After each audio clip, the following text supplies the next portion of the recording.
on KSMO Radio and online at ksmoradio.com.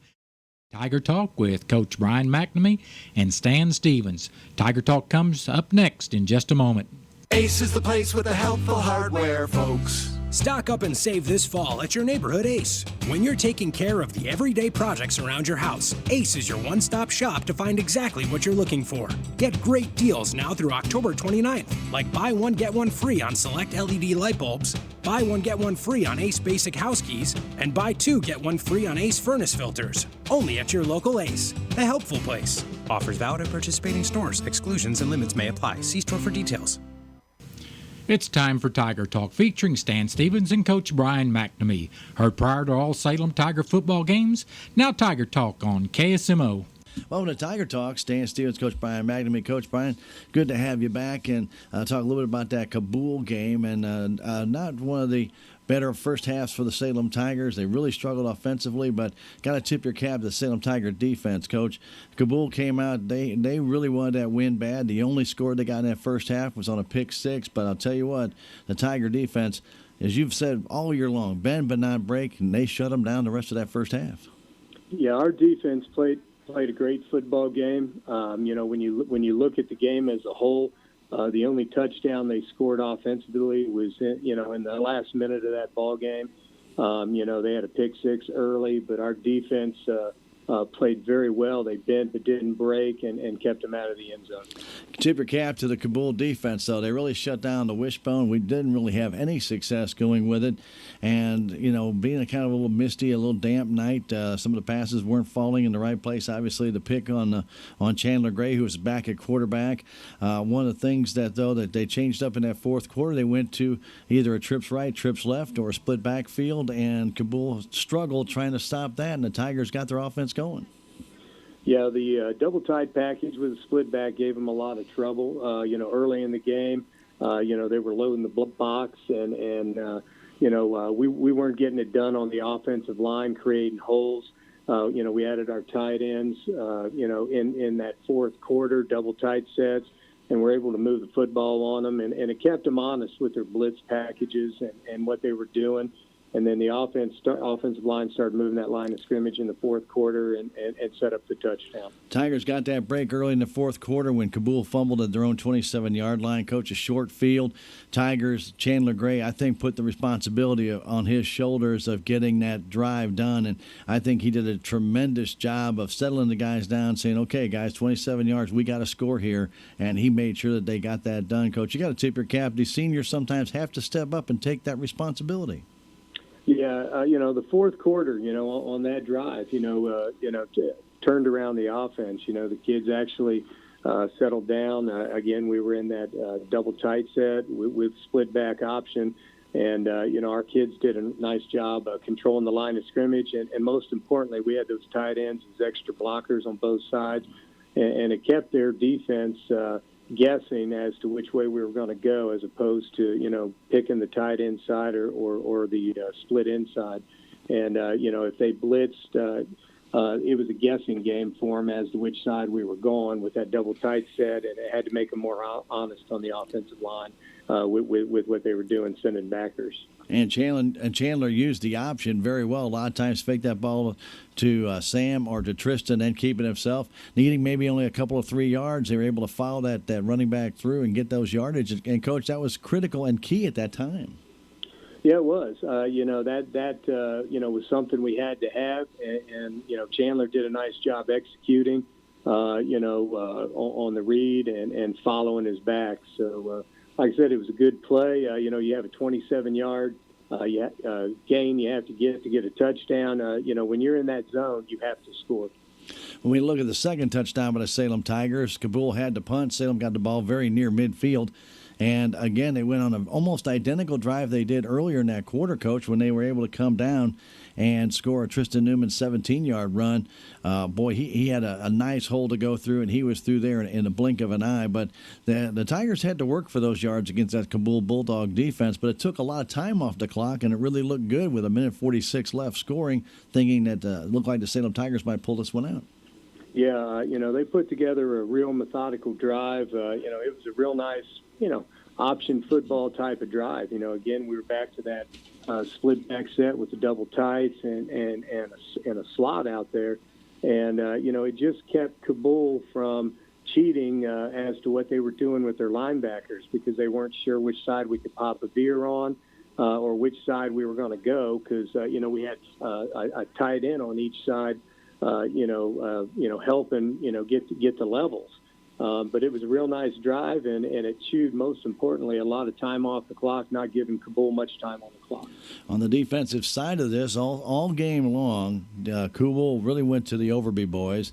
You had Dakota and I can't remember his other name, but Dakota was the younger one, and he was the one with the more speed. But both of them, and then the Parsons boy at fullback, Johnson, their quarterback, did a great job of changing up who was going to hand that ball off to. They tried some wrinkle plays that were successful against the Salem Tigers, but 17 first downs in a game, Coach, you know that they were able to be successful, but the Tiger defense, once they got inside that 20, they did not allow them to score.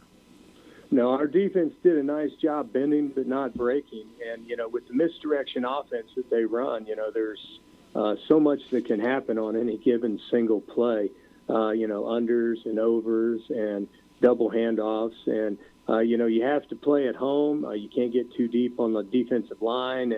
And they did a nice job moving the ball up the field. Like I said, our defense bent, but they said you weren't going to score once they got inside the 20-yard line. And they were using their big tight end for some of their pass plays, and he really pulled down a couple of good passes and even tightrope the sideline a couple of times. Coach, like sometimes that last drive that they had, they were fortunate. I know we missed a couple of tackles, and we also missed a chance to knock a ball down. I think we actually had the ball thrown in our arms once or maybe even twice. But Cabool kept persevering, got down the 25-yard line, and then I don't think he could have thrown a better pass than Johnson threw to Dakota Overby in the end zone between two defenders for that touchdown before the end of the game. That was really a nice pass. Yeah, I mean, the quarterback threw as good a ball as you could throw in double coverage. On top of that, there was good coverage. And the kid had to catch the football, and it was a great catch, full speed in the corner of the end zone. I mean, you can't ask for a better pass from a quarterback or a better catch. Defensively, we had our chances on that drive to stop them. We had a couple drop passes that could have been interceptions, and we had some missed tackles on a 4th and 8. That allowed them to keep that drive going. And, like I said, that's stuff you have to get done in a tight ball game that's that close. So you have a 14-13 game, and, the way the Cabool offense was running, you knew that inside handoff was coming probably to Dakota Overby as they would run it off to the left side.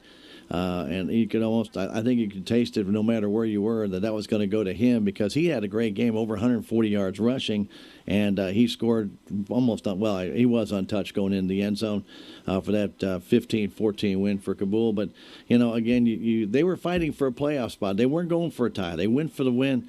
Coach, sometimes that's a gutsy play instead of taking the easy extra point or easier extra point, sending the game in overtime, but you never know what's going to happen in overtime the way the Tiger offense started to take off because they were now actually able to score in their final 2 drives that they had.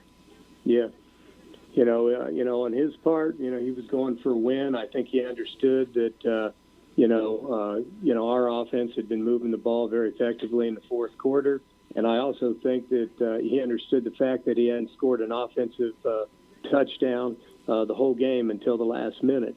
So he went for the 2 points and went for the win. He had a short field. You're talking less than 3 yards to score. And, when with the type of offense they run, you want to limit them to 2 to 3 yards to carry and not let them get a big play. Well, when you only got to go 2 or 3 yards, it's tough to stop. Got some heartbreaking losses this regular season, Coach. Mountain Grove, Cabool, how easy it would be to turn that season around, be 5-4 going into this game tonight instead of 3-6.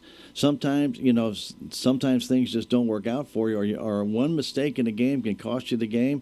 You look at the Mountain Grove game, mixed extra point, could have extended that game on, and even a field goal, which was questionable whether it was good or not. But 3-6, Salem is a better 3-6 team than I think people think. Don't you think?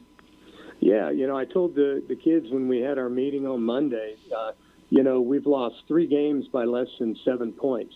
We've had two 1-point losses, and then we had that game against Dexter. They could very easily, instead of be sitting 3-6, they could be 6-3 right Exactly. now. And it all comes down to making a mistake here or a mistake there, and not making those mistakes. And when you go into district play, the season's behind you. Everybody playing right now is 0-0. So your season starts over, and you put the past behind, and you focus on where you want to go. When we come back, we'll talk about the new season in Eldon, Missouri, starting tonight, right here on KSMO Radio with Coach McNamee, right after this on Tiger Talk. We'll be back with more Tiger Talk after this. Would it make your life easier to have access to a live teller Monday through Saturday from 7 a.m. to 8 p.m.? I'm sure you answered yes. Riverways Federal Credit Union is here to help you simplify with their all-new ITM. Just drive straight up to the machine in the drive-through lane that looks like an ATM. Press the screen, and voila! You'll be talking straight to the local teller. It's that easy. Available 6 days a week, Monday through Saturday from 7 a.m. to 8 p.m. Just another way that Riverways Federal Credit Union is positively different. Welcome back to Tiger Talk. Stan Stevens, Coach Brian McNamee. Coach Salem Tigers will travel to Eldon to take on the Mustangs. And, of course, we were at this facility, I think 3, 4, 5 years ago. It was a beautiful facility. They just have redone all their football field up there, and Cole Hamels put a whole bunch of money into it. So it's a nice facility. It's not at the high school. It's at the middle school. But this is going to be a big game for the Salem Tigers. This Eldon Mustang team and I think the Salem Tiger team are two teams that kind of mirror each other. Had some injuries this year, but each team has some critical guys that were hurt. They're coming back. This could be a very exciting football game. Yeah, it is. I mean, when you look at us on paper, both of us want to run the ball. We want to chew the clock up and put together long drives. They're big, strong, physical kids that like to run their feet on the offensive line, and their backs are content to just run right into you and run their feet. They're physical, and as far as what they do offensively, it's kind of what we do, only they do it from a different offense. So we are very alike in that sense. When you talk about just the old kind of smash mouth football, which is kind of what I think we're going to be seeing tonight with these two teams, one of the key ingredients is senior leadership. Salem's got their senior back. Samball came back in the game, played last week. How critical that is to get him back, but those seniors and what they did in that fourth quarter against Cabool can help lead the Salem Tiger team against Eldon, because right now that's a little positive reinforcement going into this game against Eldon, what Salem did in that fourth quarter, isn't it, Coach? Yeah, it is. I mean, the kids understand they can move the football. The seniors stepped up, running the football, in that fourth quarter. Chandler did a nice job back at quarterback, with the option part of the game, and he's had another week, to get back in the swing of things. A game like this is going to be determined in the trenches. It's been raining all night, all day. It's going to be muddy and it's going to be wet. And you don't get any better, in my opinion, football than that. When you're these two types of offenses, you're going to see two teams fighting for 3-yard box, and moving that line of scrimmage. And it's going to come down to the backs hitting hard and running their feet and moving the sticks on both sides. Defensively, Coach, what does Eldon do? They run a 5-2, and at times against some teams, that ran split back, they'll jump into, it looks like almost a 5-4, but they'll walk those safeties up, put 9 in the box. Okay. They if you spread the field out any, it'll still be a 52. At times they slide into a 5-3, but they're going to have 8 or 9 guys in the box on us, crowding the box just like we will. With these two types of offense, you can expect to have a lot of bodies in that box. When we start talking about the game like tonight, we all know this is a new season, because once you start district play, everything that happened in the first 9 weeks is gone. And right now, you've got two teams, and I think they're fighting to show what they can do this season. I think Eldon was better than a 5-4 team, and I know Salem was better than a 3-6 team. But these two teams, this could probably be the matchup of this whole district tonight, because the team that moves on, you're going to be playing some very good competition, and this would be just a catapult to take them to that second round. Yeah, I mean, when you look at both teams, Eldon faced their share of injuries mid-season. They had some losses in there, with personnel out. We had our share of injuries, and and things in the middle of the season. And both teams that are playing tonight are better than the records that you see on paper. And both teams know, what happened the first 9 weeks really doesn't matter now. The seeds are set. You're 1 through 8, and from here on out, you win, you win, you play, you lose, you go home. So I think you're going to see, two teams getting after it tonight, and you're going to see a very physical football game, out there, and that's what we expect to see. Whatever team moves out of this on to the next round, just like you said, is not going to be the team whose record came into the game, because when you start 0-0 and you come out of this 1-0, it's a whole new season. And like I said, you got two teams that are better than the records going at it today. And both teams are going to be primed up and fired up and ready to play football. All right, Coach. The best of luck tonight at Eldon in district play. Good luck, Coach. Thank you. Stay tuned. Tiger football, it is next. You've been listening to Tiger Talk, heard before every Salem Tiger football game with Stan Stevens and Coach Brian McNamee. Have you hit or been hit by a deer? Need to have your vehicle fixed? Well, the only place you'll want to take your vehicle is to Larson Collision Center at 503 North MacArthur in Salem, where right now they're offering 20% off your deductible if you've had an accident with a deer. Larson Collision Center offers free estimates and all their work is guaranteed. Stop by and let Larson Collision Center help get your vehicle repaired and looking new again. Call 729-3915 for more information. Larson Collision Center. Thanks for joining us for the Salem Tiger Football pregame show with Tiger Talk featuring Coach Brian McNamee and Stan Stevens. Stay tuned. Tiger Football comes your way next on KSMO.